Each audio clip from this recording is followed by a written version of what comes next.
روایت کې راځي نبی علیه الصلوة والسلام فرمایي درې بدبخت انسانان دي د قیامت په ورځ الله د رحمت په نظر نه ورته ګوري. ثلاث لا ينظر الله الیهم یوم القیامة. درې بدبخت انسانان دي. کم یو د هغه بدبخت انسانان څخه دا دی چې د مور و پلار سره یې بد سلوک کړی، مور و پلار عاق ګرځولی، مور و پلار خپل نافرمانه ګرځولی، د کور یې شړلی.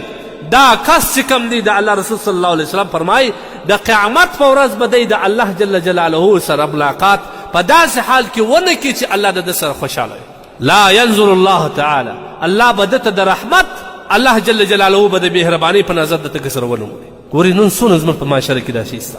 هر سپین ږیري چې وپوښتې، هر سپین سري چې وپوښتې چې ووایه چې څه کیسه ده، وایي یاره اولاد په لاره نه رسوي، اولاد په لاره نه رسوي، اولاد شکنځل راته کوي. العیاذ بالله الفال فبر. نبی علیه الصلوة والسلام د صحابه ورسره ناست. نبی علیه الصلوة والسلام فرمایي در ټولو غټه ګناه کبیره دا غره چې سړی پلار ته شکنځل کوي. صحابي وایي یا رسول الله یو بدبخت داسې پیدا کېږي چې هغه د پلار ته شکنځل کوي یا مور ته شکنځل کوي، داسې یو بدبخت شته؟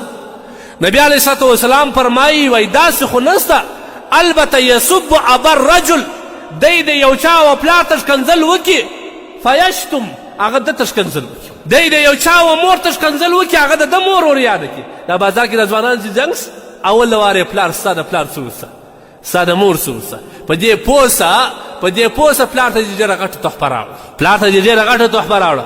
دا بازار کې چې دوی خبرې سره اوښتې نه د مور شکنځل ته کوي، ستا مور څه وسه، العیاذ بالله، ستا د پلار د ودان او ستا پلار و پلمان شکنځل ورته کوي. دا په دې پوه سه چې د الله رسول صلی الله علیه وسلم فرمایي چې هغه کس چې کم دی هغه کس په ګناه کبیره باندې مبتلا دی چې پلار ته شکنځل کوي. هغه څه شی دی؟